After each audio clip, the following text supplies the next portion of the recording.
চলুন আমার সঙ্গে। হোটেলের খাবার খেতে অসুবিধা নেই তো? না। বড় খালু উঠে দাঁড়িয়েছেন, তবে দাঁড়ানোর ভঙ্গি শিথিল। বোঝাই যাচ্ছে প্রচুর মদ্যপান করেছেন। মুখ থেকে ভক ভক করে কুৎসিত গন্ধ আসছে। কথাবার্তা পুরো এলোমেলো। হিমু: জি, তোর এই মেসের ম্যানেজার এসেছিল। তোর নাকি আজই মেস ছেড়ে দেবার কথা। আমি রিকোয়েস্ট করে আর 1 সপ্তাহ টাইম এক্সটেনশন করেছি। ভালো করেছেন। 1 সপ্তাহ পর যদি বের করে দেয়, দুজন একসঙ্গেই বের হয়ে যাব। কি বলিস? সেটা মন্দ হবে না। শীতকাল হওয়ায় মুশকিল হয়েছে। গরমকাল হলে পার্কের বেঞ্চিতে আরাম করে ঘুমানো যেত। তুই শুধু হ্যাঁ করছিস কেন? কথা বল। Be happy. বুঝলি হিমু, তোর এই মেসের লোকজন খুবই মাইডিয়ার। এক ভদ্রলোক তোর ঘরের তালা অনেক যন্ত্রণা করে খুলে দিয়েছেন। একজন এসে তাস খেলার জন্য ইনভাইট করলেন। ভালো তো, তোদের এখানে কাজের মেয়েটা যে আছে, কি যেন তার নাম? ময়নার মা? আরে ধুত, ময়না হলো তার মেয়ের নাম। ওর নিজের নাম কি? নাম জানি না খালু। মনে পড়েছে, ওর নাম হলো কৈতরী। সুন্দর না নামটা? হ্যাঁ, সুন্দর। কৈতরী আমাকে চা এনে দিল। অনেকক্ষণ গল্প করলাম কৈতরীর সঙ্গে। অসাধারণ মহিলা। গরিব ঘরে জন্মেছে বলে সে হয়েছে ঝি। বড়লোকের ঘরে জন্মালে ইউনিভার্সিটির অঙ্কের টিচার হতো। বড় খালুকে হাত ধরে সিঁড়ি দিয়ে নামালাম। তিনি দেখি একবার হুমড়ি খেয়ে গায়ে পড়ে যাচ্ছেন। বেতাল অবস্থা। বড় খালু: বমি টমি হবে না তো? তুই কি পাগল টাগল হয়ে গেলি? আমি কি অ্যামেচার? আমি হলাম প্রফেশনাল পানকারী। আমার কিছুই হবে না। না হলেই ভালো। বুঝলি হিমু, ওই কৈতরী মেয়েটাকে আমার পছন্দ হয়েছে। আই লাইক হিম না বড় খালু, হার। ঠিকই বলেছিস, her. I like her exceptional lady, তাই নাকি? তোর খালাকে একটা শিক্ষা দেয়ার জন্যে কৈতরীকে বিয়ে করে ফেললে কেমন হয়? তাহলে তোর খালা সমাজে মুখ দেখাতে পারবে না, উচিত শিক্ষা হবে। সবাই বলবে, ছি ছি, ঝি বিয়ে করে ফেলেছে। হো, হি। আপনার অবস্থা তো কাহিল বলে মনে হচ্ছে। তোর খালার অবস্থা আরও কাহিল করে ফেলব। একেবারে কাহিলেস্ট করে দেব। কাহিলার কাহিলেস্ট, তখন সে বুঝবে how many rice, how many paddy. হি। আমি দীর্ঘ নিঃশ্বাস ফেললাম। ভালো যন্ত্রণায় পড়া গেল। হিমু: জি, একটা কি যে জরুরি কথা তোকে বলা দরকার, মনে পড়ছে না। ফরগটেন। মনে পড়লে বলবেন। খুবই জরুরি ব্যাপার। এখানে দাঁড়ালে মনে পড়বে। মাতাল মানুষের কাছে সবই জরুরি। তারা অতি তুচ্ছ ব্যাপারকে আকাশে তোলে। আমি বড় খালুকে নিয়ে দাঁড়িয়ে আছি। তার কিছু মনে পড়ছে না। দাঁড়িয়ে থাকলে মনে পড়বে না, বরং আমরা হাঁটলে ব্রেন ঝাঁকুনি খাবে, তাতে যদি মনে আসে, এটা মন্দ না। তাকে নিয়ে হোটেলে ঢোকার আগে কিছুক্ষণ হাঁটলাম। তিনি হাঁটার সময় ইচ্ছে করে বেশি বেশি মাথা ঝাঁকালেন, তাতেও লাভ হল না। হোটেলে খেতে বসে তার মনে পড়ে গেল। আনন্দিত গলায় বললেন, মনে পড়েছে, আলেয়া এসেছিল তোর কাছে। চিনেছিস তো? সম্পর্কে তোর খালা হয়। তার বোনের মেয়েটাকে নিয়ে এসেছিল, খুকি নাম। পরীর মতো মেয়ে। কি জন্যে এসেছিলেন? খুকির বড় মেয়েটাকে তারা খুঁজে পাচ্ছে না। 2 দিন হলো বাসা থেকে উধাও। তোর কাছে এসেছে, তুই যদি কিছু বলতে পারিস। আমি কি করে বলবো? আমিও সেই কথাই ওদের বললাম। আমি বললাম, হিমু বলবে কি করে? ও কি ডিটেকটিভ ব্রাঞ্চের লোক? আলেয়া কিছুতেই মানবে না। আলেয়ার ধারণা, তুই চোখ বন্ধ করে কিছুক্ষণ ধ্যান করলেই বলতে পারবি মেয়েটা কোথায় আছে। হা। ইয়াকুব সাহেবের শরীর কেমন? ব্লাড ক্যান্সারের রোগী। তার আবার শরীর কেমন থাকবে? যতই দিন যাচ্ছে ততই খারাপ হচ্ছে। বাইরে থেকে রক্ত দেয়া হয় শরীরে, আয়রনের পরিমাণ বেড়ে যায়। চলুন দেখা করা যাক। এখন দেখা করতে পারবেন না, স্যার এখন ঘুমোচ্ছেন। আমার ঘরে এসে বসুন, গল্প গুজব করুন। ঘুম ভাঙলে স্যারের কাছে নিয়ে যাব। আমি ম্যানেজার সাহেবের ঘরে ঢুকলাম। তিনি দরজা বন্ধ করে দিলেন। গোপন কথা কিছু বলবেন কি না কে জানে। হিমু সাহেব: জি, দুপুরে খেয়েছেন? জি না, খাইনি। ঠিক করে রেখেছি দুপুরে আমি এক বান্ধবীর বাসায় খাব। ওর নাম রূপা। পুরানা পল্টনে থাকে। স্যারের সঙ্গে দেখা না করে তো যেতে পারবেন না। এখানেই বরঞ্চ খাবার ব্যবস্থা করি। চাইনিজ রেস্টুরেন্ট থেকে খাবার আনিয়ে দেই। জি না, রূপার ওখানে খাব ঠিক করে রেখেছি। ওখানেই যেতে হবে। কিছুই খাবেন না? না। আপনি গোপন কথা আমাকে কি বলতে চান বলে ফেলুন, আমি শুনছি। গোপন কথা বলতে চাই। আপনাকে কে বলল? দরজা বন্ধ করা দেখে মনে হল। ও আচ্ছা, না, গোপন কথা কিছু নেই। আপনি এমন কেউ না যার সঙ্গে গোপনে কথা বলতে হবে। তবে কিছু জরুরি কথা অবশ্য আছে। বলুন। আপনি বড় ধরনের একটা সমস্যা সৃষ্টি করেছেন। কী রকম? সিগারেট খাবেন? সিগারেট দেব? দিন। আমি সিগারেট ধরালাম। ম্যানেজার সাহেব সিগারেট খান না, অন্যকে বিলিয়ে বেড়ান। হিমু সাহেবজি, আপনি একটা বড় ধরনের সমস্যা সৃষ্টি করেছেন। স্যারের কত বিশাল প্রপার্টি আপনি জানেন না। আমি কিছুটা জানি, পুরোটা না। প্রপার্টির ওয়ারিশান হচ্ছে ওনার মেয়ে। স্যারের শরীরের অবস্থা যা, তাতে এই প্রপার্টির সুষ্ঠু লেখাপড়া এখনই হয়ে যাওয়া উচিত। কিন্তু স্যার কিছুই করছেন না। আপনার জন্যেই করছেন না। আমার জন্যে করছেন না মানে? ওই যে স্যারের ধারণা হয়ে গেছে নিষ্পাপ মানুষের রক্ত পেলে রোগ সারবে, এবং তার বিশ্বাস হয়েছে আপনি একজন জোগাড় করে আনবেন। চেষ্টা করছি। যত চেষ্টাই করুন লাভ কিছু হবে না। নিষ্পাপ মানুষের রক্তে ব্লাড ক্যান্সার সারে এই জাতীয় গাঁজাখুরিতে আপনি নিশ্চয়ই বিশ্বাস করেন না। নাকি করেন? কিছুটা করি। মিরাকল বলে একটা শব্দ ডিকশনারিতে আছে। আচ্ছা, আপনি তাহলে মিরাকলে বিশ্বাস করেন? হুঁ, করি। আপনি মনে করেন যে একজন নিষ্পাপ মানুষ আপনি ধরে আনতে পারবেন এবং স্যার সুস্থ হয়ে উঠবেন? আমি গম্ভীর ভঙ্গিতে বললাম, নিষ্পাপ লোক পাওয়াই মুশকিল। তবে চেষ্টায় আছি, দেখি কি হয়। হিমু সাহেব, আপনি কি বুঝতে পারছেন স্যারের এই বিশাল প্রপার্টির ওপর অনেক লোক নির্ভর করে আছে? সব প্রতিষ্ঠান যাতে ঠিকমতো চলতে পারে তার জন্যে বিলি ব্যবস্থা হওয়া দরকার। ওনাকে বলে বিলি ব্যবস্থা করিয়ে রাখুন। উনি তা করবেন না। এই জন্যেই আপনার কাছে আমাদের অনুরোধ, আপনি স্যারকে বুঝিয়ে বলবেন। কি বুঝিয়ে বলবো? কিছু বুঝিয়ে বলতে হবে না। আপনি শুধু বলবেন যে নিষ্পাপ মানুষ খুঁজে বের করার দায়িত্ব নিতে আপনি অপারগ। এতে আপনার লাভ হবে। কি লাভ হবে? মঈন খান চুপ করে গেলেন। ভদ্রলোক আমার উপর যথেষ্ট বিরক্ত। একজন অবুঝ শিশুকে বোঝাতে গেলে আমরা যেমন বিরক্ত হই, উনিও তেমনি হচ্ছেন।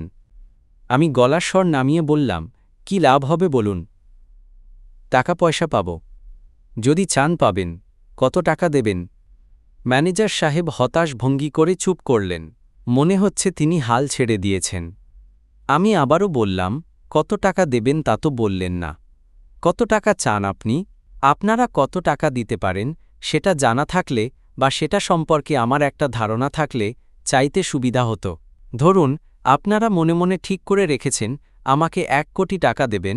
আমি বোকার মতো চাইলাম 1000 টাকা। 1 কোটি টাকা যে কত টাকা সে সম্পর্কে আপনার কি কোনো ধারণা আছে? একের পেছনে কটা শূন্য বসালে 1 কোটি টাকা হয় আপনি জানেন? রেগে যাচ্ছেন কেন? রাখছি না, আপনার বোকামি দেখে হাসছি।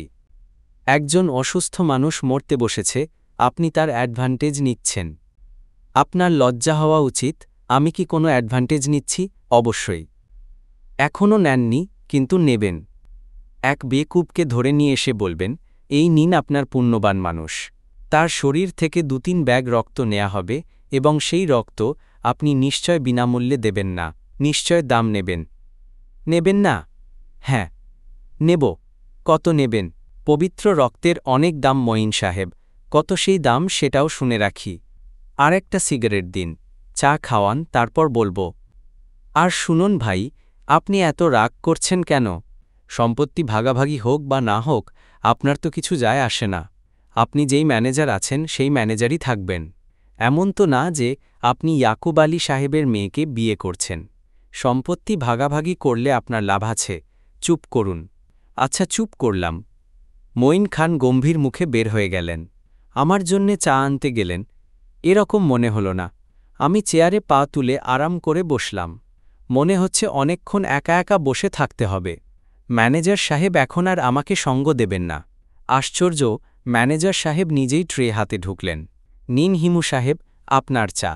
খালি পেটে খাবেন না, মাখন মাখানো ক্রেকার আছে। ক্রেকার নিন। থ্যাঙ্কস। এখন বলুন, পবিত্র রক্তের দাম কত ঠিক করে রেখেছেন? অনেক দাম। বুঝতে পারছি, অনেক দাম। সেই অনেকটা কত? আমি শান্ত গলায় বললাম, সেটা পবিত্র রক্ত শরীরে নেবার আগে ইয়াকুব আলী সাহেবকে বলা হবে। আগে বলবেন না? উহুঁ। তবে পবিত্র রক্ত যখন পাওয়া যাবে তখন তার সঙ্গে টার্মস অ্যান্ড কন্ডিশন নিয়ে আলাপ করব। আপনি শুধু ধুরন্ধর না, মহাধুরন্ধর। আমি হাসলাম। ম্যানেজার সাহেব বললেন, চা খাওয়া হয়েছে? জি। তাহলে যান, স্যারের সঙ্গে দেখা করুন। স্যারের ঘুম ভেঙেছে। আর একটা কথা, স্যারের পাশে স্যারের মেয়ে বসে আছে, কাজেই কথাবার্তা খুব সাবধানে বলবেন। এমন কিছুই বলবেন না যাতে ম্যাডাম আপসেট হন। ওনাকে কি এখন ম্যাডাম ডাকেন? আগের বার আপা বলছিলেন। হ্যাঁ ডাকি। দয়া করে আপনিও ডাকবেন। ওনার নাম কি? ওনার নাম জানার আপনার দরকার নেই। ইয়াকুব আলী সাহেব লম্বা হয়ে শুয়ে আছেন। তাকে একটা সরল রেখার মতো দেখাচ্ছে। এই কদিনে শরীর মনে হয় আরও খারাপ করেছে। সব মানুষের ভেতর এক ধরনের জ্যোতি থাকে, সেই জ্যোতি এখন আর তার মধ্যে নেই। তার মাথার কাছে যে মেয়েটি বসে আছে, তার সঙ্গে আমার আগেও দেখা হয়েছে। তবে আজ তাকে চেনা যাচ্ছে না। ওই দিন দেখেছিলাম খণ্ডিত রূপে, আজ পূর্ণ রূপে দেখছি। মাথায় টাওয়েল বাঁধা নেই। তার মাথা ভর্তি চুল ঢেউয়ের মতো নেমে এসেছে। পানির রং কালো হলে কেমন দেখায় তা মেয়েটির চুল দেখলে কিছুটা অনুমান করা যায়। আমি গভীর বিস্ময় নিয়ে তার চুলের দিকে তাকিয়ে আছি। ইয়াকুব সাহেব বললেন, বসো হিমু। আমি বসলাম, কিন্তু মেয়েটির চুল থেকে দৃষ্টি ফিরিয়ে নিতে পারলাম না। ইয়াকুব সাহেব বললেন, কাউকে পেয়েছ? জি পেয়েছি। বেশ কটা নাম পাওয়া গেছে, এখন স্ক্রুটিনি পর্যায়ে আছে। এদের ভেতর থেকে স্ক্রুটিনি করে একজন সিলেক্ট করব। গুড। আপনি আরও কয়েকটা দিন ধৈর্য ধরুন। ধৈর্য ধরেই আছি। আপনার স্ত্রীকে কি স্বপ্নে আরও দেখেছেন? গতকালই দেখলাম, রাত ৩টার দিকে। কি বললেন? সেই আগের কথা বলল, পুণ্যবান মানুষের রক্ত। আমি তাকে বলেছি, খোঁজা হচ্ছে, শিগগিরই পাওয়া যাবে। আপনি উনাকেই কেন বলেন না খুঁজে বের করে দিতে? ব্যাপারটা উনার জন্য নিশ্চয়ই সহজ। আমি ভেবেছিলাম তাকে বলবো। তাকে আমার অনেক কিছুই জিজ্ঞেস করার আছে। আমি একটা খাতায় লিস্টি করে রেখেছি কি কি জিজ্ঞেস করব। মৃত্যুর পরের জগৎটা কেমন? সেখানকার দুঃখ বেদনা কেমন? কিছুই জিজ্ঞেস করা হয় না। আসলে বাস্তবের জগৎটা মানুষের অধীন। স্বপ্নের জগৎ মানুষের অধীন না। স্বপ্নের জগতের নিয়ন্ত্রণ অন্য কারো হাতে। উনি খুব আগ্রহ নিয়ে কথা বলছেন। আমার উচিত তাঁর দিকে তাকিয়ে থাকা। কিন্তু আমি বারবারই মেয়েটির চুলের দিকে তাকাচ্ছি। এত সুন্দর চুল কারোর থাকা উচিত নয়। এতে মানুষের দৃষ্টি তার চুলের দিকেই যাবে। তাকে কেউ ভালোমতো দেখবে না। হিমু, জি স্যার। তোমার মিশন শেষ হতে আর কতদিন লাগবে বলে মনে হয়? বেশি হলে 1 সপ্তাহ। এই 1 সপ্তাহ টিকে থাকলে হয়, শরীর দ্রুত খারাপ করছে। মৃত্যু শরীরের ভেতর ঢুকে পড়েছে, বিন্দু হয়ে ঢুকেছে। বিন্দু থেকে তৈরি হয়েছে বৃত্ত। সেই বৃত্ত এখন আমাকে ভেতরে ঢুকিয়ে নিতে শুরু করেছে। আসলে আসলে আসলে কি? ইয়াকুব আলী সাহেব ক্লান্ত গলায় বললেন, কি বলতে চাচ্ছিলাম ভুলে গেছি। স্যার, আমি কি এখন উঠব? আচ্ছা যাও। আমি ম্যানেজারকে বলে দিয়েছি, তোমার যা যা লাগবে ওকে বলবে। He will take care of it. তোমার বোধহয় সার্বক্ষণিক একটা গাড়ি দরকার। আমি বলে দিচ্ছি, গাড়ির স্যার প্রয়োজন নেই। অবশ্যই প্রয়োজন আছে। কত জায়গায় যেতে হবে? মিতু মা, তুই হিমুর সঙ্গে যা, ম্যানেজারকে বলে দে। মিতু উঠে দাঁড়াল। এই মেয়েটার নাম তাহলে মিতু। বেশ সহজ নাম। আমি ভেবেছিলাম আরও কঠিন কোনো নাম হবে, প্রিয়ংবদা টাইপ কিছু। আমি এবং মিতু সিঁড়ি দিয়ে নামছি। মিতু আমার পাশে পাশে নামছে। সিঁড়ি দিয়ে ওঠা বা নামার সময় মেয়েরা কখনো পাশাপাশি হাঁটে না। তারা হয় আগে আগে যায়, নয়তো যায় পেছনে পেছনে। হিমু সাহেব। জি ম্যাডাম। মিতু থমকে দাঁড়িয়ে বলল, ম্যাডাম বলছেন কেন? ম্যানেজার সাহেব আপনাকে ম্যাডাম বলতে বলেছেন। তাছাড়া ম্যাডাম বলাটাই তো শোভন। আপনাকে মিতু ডাকলে আপনার নিশ্চয়ই ভালো লাগবে না। মিতু বলল, আমার চুলগুলো মনে হয় আপনার খুব পছন্দ হয়েছে। বারবার চুলের দিকে তাকাচ্ছিলেন। আপনার চুল খুব সুন্দর। হাত দিয়ে ছুঁয়ে দেখতে চান? ছুঁয়ে দেখতে চাইলে পারেন। কিছু কিছু সৌন্দর্য আছে যা অনুভব করতে হলে স্পর্শ করতে হয়। ছুঁয়ে দেখব। দেখুন। এতে আমার অস্বস্তিও লাগবে না, কিংবা গা ঘিনঘিনও করবে না, কারণ এই চুল নকল চুল। আমি মাথায় উইগ পরেছি। আমি থমকে দাঁড়িয়ে গেলাম। নকল চুল হাত দিয়ে দেখার কোনো আগ্রহ বোধ করছি না। সুন্দর একটা মেয়ে, তার মাথার চুলও নিশ্চয়ই সুন্দর। সে নকল চুল পড়েছে কেন? হিমু সাহেব জি, ভূমিকম্প হয়েছিল ঠিকই।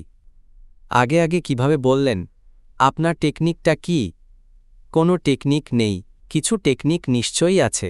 আমি সহজ গলায় বললাম, নিম্ন শ্রেণীর প্রাণী, যেমন ধরুন কুকুর, বিড়াল, এরা ভূমিকম্পের ব্যাপার আগে আগে টের পায়। আমিও বোধহয় নিম্ন শ্রেণীর প্রাণী। মিতু কঠিন গলায় বলল, আমার নিজেরও তাই ধারণা। আমাকে প্রায় হতভম্ব করে মিতু নেমে যাচ্ছে। এবার সে যাচ্ছে আগে আগে, আমি পেছনে পেছনে। মেয়েদের ধর্ম সে এখন পালন করছে। ম্যানেজার সাহেব ২৪ ঘণ্টার জন্যে একটা গাড়ির ব্যবস্থা করে দিয়েছেন, এসি বসানো শেভরোলেট। আগামী ৭ দিন এই গাড়ি সারাক্ষণ আমার সঙ্গে থাকবে। গাড়ির ড্রাইভার আমার চেনা, তার গাড়ির ভেলভেটের সিটই আমি আগুন দিয়ে পুড়িয়ে দিয়েছিলাম। সেই সিট কভারই বদলানো হয়েছে, পুরো গাড়ির সিট কভার বদলানো। ঝকঝকে কমলা রঙের সিট কভারে সুন্দর লাগছে। ড্রাইভার ভীত মুখে বলল, কোথায় যাব স্যার? যেদিকে ইচ্ছা চালাতে থাকুন। আমি যখন বলবো স্টপ, তখন শুধু থামবেন। যেদিকে মন চায় সেই দিকে চালাব। বিস্মিত এবং ভীত ড্রাইভার গাড়ি চালাতে শুরু করেছে। আমি গাড়ির সিটে গায়ে লিয়ে আরামে প্রায় ঘুমিয়ে পড়েছি। মনে হচ্ছে এই জীবনটা গাড়িতে গাড়িতে কাটিয়ে দিতে পারলে মন্দ হতো না। ড্রাইভার ঠিক স্বস্তি পাচ্ছে না। তাকে আপনি আপনি করে বলাতেও সে বোধহয় খানিকটা ভড়কে গেছে। বারবার মাথা ঘুরিয়ে পেছনে তাকাচ্ছে। ব্যাকভিউ মিরর খানিকক্ষণ নাড়াচাড়া করল, অর্থাৎ মিরর এমনভাবে সেট করল যেন ঘাড় না ঘুরিয়েই সে আমাকে দেখতে পায়। ড্রাইভার সাহেব, জি স্যার। আপনার নাম কি? আমার নাম স্যার ছামছু। ভালো, খুব সুন্দর নাম। শামছু হলে ভালো হতো, তবে ছামছুও খারাপ না। আগের বার আপনার নাম জানা হয়নি, এবার জেনে নিলাম। স্যার, আমারে তুমি কইরা বলবেন। আর ড্রাইভার সাব বইলা লজ্জা দিবেন না। আর আফনের সাথে বিয়াদবি কিছু করলে মাফ দিয়া দিবেন। আচ্ছা ঠিক আছে ছামছু, ভালো মতো চালাও, আমি একটু ঘুমিয়ে নিই। যেদিকে ইচ্ছা সেদিকে চালামো স্যার। খানাখন্দ এড়িয়ে চালাবে। ঘুমোচ্ছি তো, হঠাৎ ঝাঁকুনি খেলে ঘুম ভেঙে যাবে। জি আচ্ছা স্যার। ছামছু গাড়ি চালাচ্ছে, আমি ঘুমিয়ে পড়ার চেষ্টা করছি। ছামছু উদ্দেশ্যবিহীনভাবে গাড়ি চালাচ্ছে না। আমি জানি সে এখন যাচ্ছে তার বাসার দিকে। বাসার খুব কাছাকাছি যাবার পর সে বলবে, এখন কোথায় যাব স্যার? তার আগে বলবে না, এই পৃথিবীতে মানুষের একমাত্র গন্তব্য তার ঘর। ছামছু মৃদু গলায় বলল, গান দিমু স্যার। তোমার নিজের গান শুনতে ইচ্ছা হলে দিতে পারো। আমার লাগবে না। আমি ঘুমিয়ে পড়লাম। ঘুম ভেঙে দেখি গাড়ি দাঁড়িয়ে আছে। ড্রাইভার ছামছু তার সিটে চুপচাপ বসা। আমাকে তাকাতে দেখেই সে বলল, এখন কোন দিকে যামু স্যার? আমি হাই তুলতে তুলতে বললাম, তোমার বাসা কি খুব কাছে? জি স্যার। সামনের গলির ২টা বাড়ির পরে। তাহলে তুমি বরং এক কাজ করো, বাসা থেকে একটু ঘুরে আসো, ছেলে মেয়েদের দেখে আসো। ততক্ষণে আমি একটু ঘুমিয়ে নিই। ছামছু বিস্মিত চোখে তাকিয়ে আছে। এই পৃথিবীতে সবচেয়ে সুন্দর জিনিস কি? মানুষের বিস্মিত চোখ। আমার ধারণা সৃষ্টিকর্তা মানুষের বিস্মিত চোখ দেখতেই সবচেয়ে পছন্দ করেন, যে কারণে প্রতিনিয়ত মানুষকে বিস্মিত করার চেষ্টা তিনি চালিয়ে যান। যাদের তিনি অপছন্দ করেন তাদের কাছ থেকে বিস্মিত হবার ক্ষমতা কেড়ে নেন। তারা কিছুতেই বিস্মিত হয় না। সত্যি বাসায় জামু স্যার? হ্যাঁ যাও। ছামছু চলে গেছে। আমি আগের মতোই গা ছড়িয়ে শুয়ে আছি। তন্দ্রা তন্দ্রা ভাব, শরীর জুড়ে আলস্য। সন্ধ্যাবেলা রূপার কাছে যাবার ইচ্ছা ছিল। অনেক দিন রূপাকে দেখা হয়নি। বড় খালুর বাসায়ও যাওয়া দরকার। খুঁজে বের করা দরকার পূর্ত মন্ত্রণালয়ের সিনিয়র অ্যাসিস্ট্যান্টকে, নাম হল মুন্সি বদরুদ্দিন তালুকদার। অনেক কাজ, কিন্তু সব কাজ ছাপিয়ে ঘুমানোর কাজটাই আমার কাছে প্রধান বলে মনে হচ্ছে। এই গাড়ির জানালার কাজ মনে হয় রঙিন। বাইরের পৃথিবীটা অনেক বেশি সুন্দর লাগছে। ৪-৫টা ছেলেমেয়ে মজার কোনো খেলা খেলছে। কি একটা সাদা বলের মতো জিনিস একজন আরেকজনের গায়ে ছুঁড়ে দিচ্ছে। যার গায়ে ছুঁড়ে দেয়া হচ্ছে সে আনন্দে চিৎকার করছে। যে ছুঁড়ে মারছে সেও আনন্দে চিৎকার করছে। কত আনন্দই না এই ভুবনে ছড়ানো। ভালোমতো তাকিয়ে দেখি গোল সাদামতো জিনিসটা একটা কুকুরছানা। সে এই বিচিত্র খেলার কিছুই বুঝতে পারছে না। তার চোখ আতঙ্কে নীল হয়ে আছে। সে জেনে গেছে তার কপালে আছে অবধারিত মৃত্যু। সে অপেক্ষা করছে মৃত্যুর জন্যে। আমি হাত উঁচিয়ে ছেলেগুলোকে ডাকলাম, এই এই। ছেলেরা কঠিন মুখ করে এগোচ্ছে। কুকুর ছানাটা একজনের হাতে। ছানাটার বুক কামারের হাপড়ের মতো উঠানামা করছে। তোরা এই বাচ্চাটাকে আমার কাছে বিক্রি করবি? না। আচ্ছা তাহলে চলে যা। বিক্রি করলে আমি কিনব। না। বেচুব না। তাহলে চলে যা। ছেলেরা চলে গেল। আমি দেখতে পাচ্ছি খেলা আর জমছে না। তারা গোল হয়ে আলাপ করছে। মনে হচ্ছে তাদের মধ্যে মতপার্থক্য দেখা দিয়েছে। একদল বিক্রি করতে চায়, একদল চায় না। একটা ছেলে এগিয়ে আসছে। তাকে মনে হয় নিগোসিয়েশনের জন্য পাঠানো হচ্ছে। কী রে, বিক্রি করবি? চাস কত? 500 টাকা। কমাবি না? না, দেখ কিছু কমানো যায় কি না। দলের অন্যরাও এগিয়ে আসছে। আসন্ন ব্যবসার সম্ভাবনায় তারা উল্লসিত। সবার চোখ চকচক করছে। আমি বললাম, 500 টাকা এই কুকুরছানার দাম হয় না, তাও হয়তো কিনতাম, কিন্তু লেজটা কালো। কালো লেজের কুকুরের সাহস থাকে না। এইটা বিদেশি কুত্তা। কে বলল বিদেশি? দেইখা বোঝা যায়। দেখে বোঝা গেলেও এত দাম দিয়া কিনব না। কম কত নিবি? 1 পয়সাও কম নাই। তোরা তো ব্যবসা ভালো শিখেছিস। আপনি কত দিবেন? আমি 10 টাকা দিতে পারি। 10 টাকার 1 পয়সা বেশি হলেও নিব না। ছেলেগুলি মুখ চাওয়াচাওয়ি করছে, কোথায় 500, কোথায় 10। তারা মনে হয় এত হতাশের আগে কখনো হয়নি। কি রে, দিবি 10 টাকায়? না। তাহলে চলে যা। দাঁড়িয়ে আছিস কেন? আমি চোখ বন্ধ করে আবার শুয়ে পড়লাম। আমি জানি এরা যাবে না। এরা 10 টাকাতেই কুকুরটা বিক্রি করবে। আমি একটা পশুর জীবন কিনব 10 টাকায়। কুকুরটা আমার পাশে বসে আছে। মাঝে মাঝে মাথা তুলে আমাকে দেখছে। পশুদের ভেতর কি কৃতজ্ঞতাবোধ আছে? থাকার কোনো কারণ নেই, কিন্তু এ এত নরম চোখে কেন আমাকে দেখছে? আমি বললাম, আয় আয়। সে লাফ দিয়ে আমার কোলে উঠল। কোলে উঠেই কুণ্ডলি পাকিয়ে ঘুমিয়ে পড়ল। তার অবচেতন মন বলছে তার আর কোনো ভয় নেই। কি সুন্দর এই কুকুরছানা! সাদা উলের বলের মতো। দেখলেই হাত দিয়ে ছুঁতে ইচ্ছা করে। সে বড় হবে পথে পথে। খাবারের আশায় হোটেলের চারপাশে ঘুরঘুর করবে। একদিন হোটেলের কোনো কর্মচারী তার গায়ে গরম মার ফেলে দেবে। অনেক অনেক শতাব্দী আগে এই পশু মানুষের সঙ্গে অরণ্য ছেড়ে চলে এসেছিল। আজ আর তার অরণ্যে ফিরে যাবার পথ নেই। তাকে আশ্রয়ের জন্যে অনুসন্ধান করে যেতে হবে। আধুনিক মানুষ সেই আশ্রয় আজ আর তাকে দেবে না। কুকুরের প্রয়োজন তার ফুরিয়ে গেছে। খেলার জন্যে আজ আর তার কুকুর বেড়ালের প্রয়োজন নেই। তার আছে কম্পিউটার। স্যার, কুত্তা কই পাইলেন? ড্রাইভার ফিরে এসেছে। পান খাচ্ছে। পানের রসে মুখ লাল। হাতে করে একটা পান সে আমার জন্যেও নিয়ে এসেছে।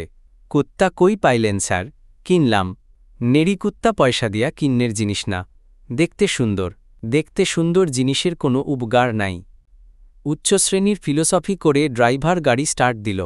খুশি খুশি গলায় বলল, স্যার কই যামু? সেক্রেটারিয়েটে চলো। দেখি মুন্সি বদরুদ্দিনকে পাওয়া যায় কিনা। সেক্রেটারিয়েটে ঢোকার আমার পাস নেই, তবে আজ পাস লাগবে না। এত দামি গাড়িকে কেউ আটকায় না। মুন্সি বদরুদ্দিনকে আজও পাওয়া গেল না। তার মেয়ে অসুস্থ, সে নাকি মেয়েকে নিয়ে হাসপাতালে গেছে। আমি বললাম, এসেছি যখন চা খেয়ে যাই, 2 কাপ চা আনানোর ব্যবস্থা করুন। আমার জন্যে 1 কাপ, আমার কুকুরটার জন্যে 1 কাপ, সেও চা খায়। অফিসের সব কটা লোক এমনভাবে তাকাচ্ছে যাতে মনে হয় এরা আজ আমাকে সহজে ছাড়বে না। দরজা বন্ধ করে শক্ত মার দেবে। মার দিলে দেবে, কি আর করা। আমি বেশ আরাম করেই বসলাম। আমার কোলে কুকুরছানা। এর একটা নাম দেয়া দরকার। 2 অক্ষরের নাম। কুকুরের নাম 2 অক্ষরের বেশি হলে ভালো লাগে না। কই ভাই, চায়ের কথা বলছেন? আমাকে অবাক করে দিয়ে একজন সত্যি সত্যি চায়ের কথা বলল। এরা আমাকে মারার সাহস পাচ্ছে না। মনে হয় কিছুটা ভয়ও পাচ্ছে।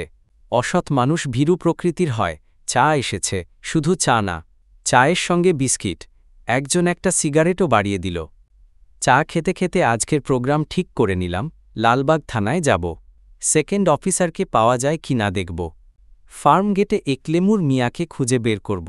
তার মেয়েটা কি ফিরে এসেছে? রূপার সঙ্গে কথা বলতে হবে। কথা বলবো নাকি চলে যাব তাদের বাড়িতে? লালবাগ থানার সেকেন্ড অফিসারকে পাওয়া গেল না। তিনি বদলি হয়ে গেছেন মুন্সিগঞ্জে। লালবাগ থানার ওসি সাহেব আমাকে চিনতে পারলেন। চিনতে না পারার কোনো কারণ নেই, তিনি তার থানা হাজতে আমাকে 1 সপ্তাহের মতো আটকে রেখেছিলেন। আমি ওসি সাহেবের দিকে তাকিয়ে মধুর ভঙ্গিতে বললাম, ঘুষ ইদানিং কেমন আসছে স্যার? ওসি সাহেব এই কথায় রাগ করলেন না, বরং আনন্দিত গলায় বললেন, বসুন। আপনি আজকাল করছেন কি? কিছু করছি না, পবিত্র মানুষ খুঁজছি। আপনার সন্ধানে কোনো পবিত্র মানুষ আছে? পবিত্র মানুষ খোঁজার জন্যে তো ভাই পুলিশ ডিপার্টমেন্ট না, আমাদের কাজ অপবিত্র মানুষ নিয়ে। যদি কোনোদিন অপবিত্র মানুষের প্রয়োজন হয় আসবেন, সন্ধান দেব। আপনার মাথার দোষ এখনও সারে নাই। আমি হাসলাম। বুঝলেন হিমু সাহেব, ডাক্তারের সঙ্গে কথা বলে ওষুধপত্র খান, পীর ফকিরের তাবিজ নেন। ব্রেইন পুরোপুরি নষ্ট হয়ে গেলে বিপদে পড়বেন। মহা বিপদে পড়বেন। স্যার উঠি? আচ্ছা যান। আর একটা উপদেশ শুনে যান, পুলিশ অ্যাভয়েড করে চলবেন। আমি আপনাকে চিনি বলে ছেড়ে দিচ্ছি, অন্যরা তো চিনবে না, মেরে ভর্তা বানিয়ে ফেলবে। টাকি মাছের ভর্তা খেয়েছেন কখনো? টাকি মাছের ভর্তা? জি খেয়েছি। খেতে ভালো না? অতি উপাদেয়। দুপুরে তেমন কোনো কাজ না থাকলে বসে থাকুন, টাকি মাছের ভর্তা দিয়ে ভাত খাবেন। স্ত্রীকে বলেছি টাকি মাছের ভর্তা করতে। মুরগি খেতে খেতে মুখে অরুচি হয়েছে? ওসি সাহেব হো হো করে হেসে উঠলেন। আমি উঠে পড়লাম। টাকি মাছের ভর্তা খাওয়ার সময় নেই। আমার ড্রাইভার ছামছু আকাশ থেকে পড়েছে। সে কল্পনাও করতে পারছে না আমি কি করে রাস্তার একটা ফকিরের সঙ্গে বসে ভাত খাচ্ছি। ছামছুকে খেতে ডেকেছিলাম, সে ঘৃণার সঙ্গে প্রস্তাব প্রত্যাখ্যান করে মুখ কালো করে গাড়িতে বসে আছে। একলেমুর মিয়ার মেয়েটা ফিরে এসেছে, সে খাচ্ছে আমাদের সাথে। মেয়েটা বিচিত্র ধরনের, ভাত ছাড়া আর কিছু খেতে পারে না, কপ কপ করে শুধু ভাত খায়। ভাতের ওপর খানিকটা লবণ ছিটিয়ে দিতে হয়, আর কিছু লাগে না। একলেমুর মিয়া: জি ভাইজান, এই জীবনে পাপ কি কি করেছ? প্রত্যেক দিনেই তো পাপ করি ভাইজান, মাইনষের কাছে ভিক্ষা চাই। মাইনষে বিরক্ত হয়, মাইনষেরে বিরক্ত করা মহাপাপ। এই জাতীয় পাপের কথা বলছি না, বড় পাপ। পাপের কোনো বড় ছোট নাই, ছোট পাপ বড় পাপ সবই সমান, তাই নাকি? জি, তার ওপরে দুই কিসিমের পাপ আছে, মনের পাপ আর শরীরের পাপ। ধরেন আমি একটা জিনিস চুরি করলাম, এইটা হইল শরীরের পাপ, চুরি করছি হাত দিয়া। আবার ধরেন মনে মনে ভাবলাম চুরি করব, এইটা মনের পাপ। চুরি না করলেও মনে মনে ভাবার কারণে পাপ হইল, এই পাপও কঠিন পাপ। তার মানে কি এই দাঁড়াচ্ছে যে নিষ্পাপ মানুষ পাওয়া যাবে না? দুই একজন আছে, তবে পাওয়া জটিল। তোমার সন্ধানে আছে? আছে, আমার সন্ধানে একজন আছে। যদি দরকার হয় তাকে আমার কাছে এনে দিতে পারবে? একলেমুর মিয়া কিছুক্ষণ চুপচাপ থেকে বলল, পারমু, আপনি বললেই আইন না দিমু। গুড। আমি একলেমুর মিয়ার মেয়েটাকে বললাম, এই গাড়ি চড়বি? চড়মু, আয় আমার সঙ্গে। মেয়ে তৎক্ষণাৎ ভাতের থালা ফেলে উঠে এলো। গাড়ি দেখে তার চোখ কপালে উঠে গেল। এই গাড়ি আফনের? হুঁ, আপাতত আমার। যা ওঠ, বাপজানরে লইয়া উঠুম। আইজ আমি আর বাপজান গাড়িত কইরা ভিক্ষা করুম। এটা মন্দ না। আমি ছামছুকে বললাম, ছামছু গাড়িতে তেল আছে? জি স্যার আছে। এরা দুইজন আজ গাড়িতে করে ভিক্ষা করবে, তুমি এদের ভিক্ষা করতে নিয়ে যাও। ছামছু তাকিয়ে আছে, মনে হচ্ছে তার ছোটখাটো হার্ট অ্যাটাকের মতো হয়েছে, কপাল ঘামছে। সে ক্ষীণ গলায় বলল, গাড়িতে বৈশ্যা ভিক্ষা করব? হুঁ। গ্রামে আমি ফকিরদের ঘোড়ায় চড়ে ভিক্ষা করতে দেখেছি। ঘোড়ায় চড়ে যদি ভিক্ষা করা যায়, গাড়িতেও করা যায়। রাত ৯টা পর্যন্ত তুমি এদের নিয়ে ঘুরবে, তারপর চলে আসবে আমাদের মেসের সামনে, ঠিক সামনে যে গ্রিন ফার্মেসি সেখানে। জি আচ্ছা স্যার। মুখ এরকম করে রেখেছ কেন ছামছু?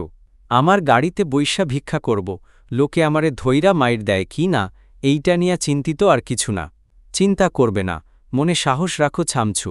জি আচ্ছা, সাহস রাখব। মুখ কালো করে ছামছু গাড়ি স্টার্ট দিল। ছোট মেয়েটা খিলখিল করে হাসছে, এত সুন্দর হাসি অনেকদিন শুনিনি। রূপা ঘুম ঘুম গলায় বলল, হ্যালো। আমি বললাম, কেমন আছো রূপা? সে জবাব দিল না, চুপ করে রইল। আমি আবার বললাম, কেমন আছো রূপা? রূপার ছোট্ট করে শ্বাস নেবার শব্দ শুনলাম। তারপর পরিষ্কার গলায় বলল, ভালো আছি। ঘুম ঘুম গলায় কথা বলছো কেন? ঘুমোচ্ছিলাম। ঘুম ভেঙে টেলিফোন ধরেছি, এই জন্যেই ঘুম ঘুম গলায়। আজ এত সকাল সকাল শুয়ে পড়লে যে? মাত্র 10টা বাজে। আমার জ্বর, এই জন্যেই সকাল সকাল শুয়ে পড়েছি। জ্বর? তাহলে কেন বললে আমি ভালো আছি?